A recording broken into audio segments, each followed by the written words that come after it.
پھر آگے عدت کے احکامات ہیں 234 سے لے کر 235 تک عدت کے احکامات نظر آتے ہیں ہمیں کہ طلاق ہو جائے یا شوہر کی وفات کا سانحہ پیش آ جائے، دونوں صورتوں میں عورت پر عدت لازم ہے۔ طلاق کی عدت 3 ہے جبکہ عدت وفات 4 ماہ 10 دن کی ہے۔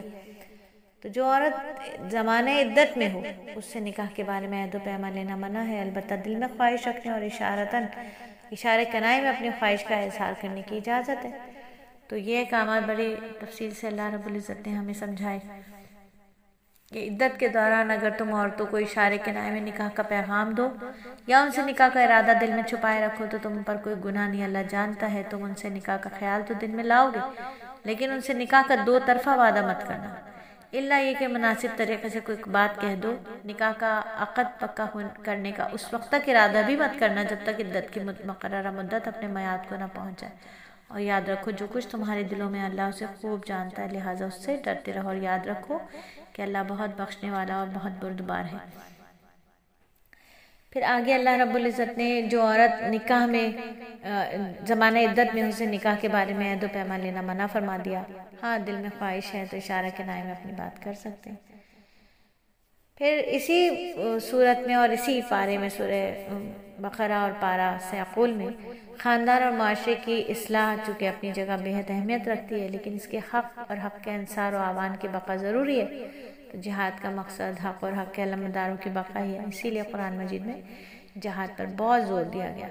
موت کے ڈر سے جہاد سے راہ فرار اختیار کرنے والوں کی شدید مذمت کی گئی۔ بعض مقامات پر اس حوالے سے سابقہ امتوں کے قصے بھی بیان کیے گئے۔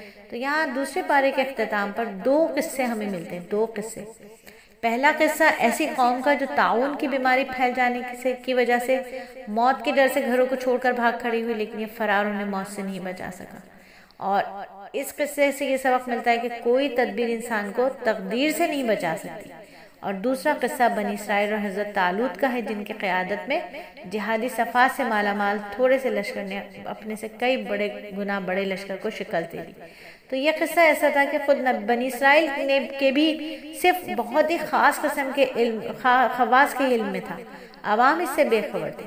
نبی امی صلی اللہ علیہ وآلہ وسلم کی زبان اقدس سے تاریخ کی اس بھولی بسری داستان کا ذکر ہو جانا، بیان ہو جانا اس بات کی دلیل تھا کہ آپ کا رابطہ اس ذات سے ہے جس کی نظر سے تاریخ کی کوئی کڑی بھی اوجھل نہیں ہے، اور یہ کہ آپ واقعی سچے رسول ہیں۔ اسی لیے اس قصے کے آخر میں فرمایا گیا کہ یہ اللہ تعالیٰ کی آیتیں ہیں جو ہم آپ کو ٹھیک ٹھیک پڑھ کر سناتے ہیں، بلا شبہ آپ ہمارے رسولوں میں سے ہیں۔ اور اسی آیت پر قرآن اس پارے کی تکمیل ہوتی ہے، جبکہ ابھی سورہ بقرہ مکمل نہیں ہوئی ہے۔ سورہ بقرہ بھی یہاں سے بھی آگے بڑھے گی اور تیسرے پارے میں بھی سورہ بقرہ چلے گی۔ تو اللہ رب العزت فرماتے ہیں کہ نہ جانے کتنی چھوٹی جماعتیں جو اللہ کے حکم سے بڑی جماعتوں پر غالب آئی ہیں، اور اللہ ان لوگوں کا ساتھی ہے جو صبر سے کام لیتے ہیں۔ اور جب یہ لوگ جالوت اور اس کے لشکروں کے آمنے سامنے ہوئے تو انہوں نے کہا، اے ہمارے پروردگار، صبر اور استقلال کی صفت ہم پر انڈیل دے، ہمیں ثابت قدمی بخش دے، ہمیں اس کافر قوم کے مقابلے میں نصرت و فتح عطا فرما دے۔ چنانچہ انہوں نے اللہ کے حکم سے ان جالوت کے ساتھیوں کو شکست دی اور داؤد نے جالوت کو قتل کیا، اور اللہ نے اس کو سلطنت اور دانائی عطا فرمائی، اور جو علم چاہا اس کو عطا فرما دیا۔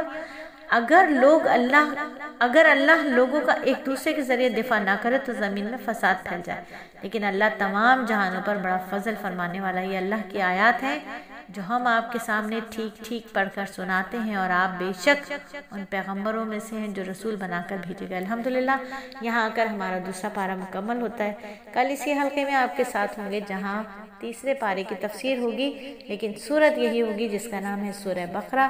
یہ مدنی سورت ہے، احکامات اس میں بہت سارے ہیں، اور اس میں 286 آیات ہیں۔ اللہ تعالی ہمارا پڑھنا سننا، اس حلقے میں بیٹھنا قبول و مقبول فرمائے، اس سارے کام کو ہمارے لیے آخرت کا اجر اور نیکی جاریہ بنا دے۔ اللہ تعالی ہم سب کو دیر اور دور کے لیے زندگی کے آخری سانس تک، دنیا کے آخری کونے تک کے لیے قبول و مقبول فرما لے۔ اللہ کمی کوتاہیوں کو معاف فرمائے۔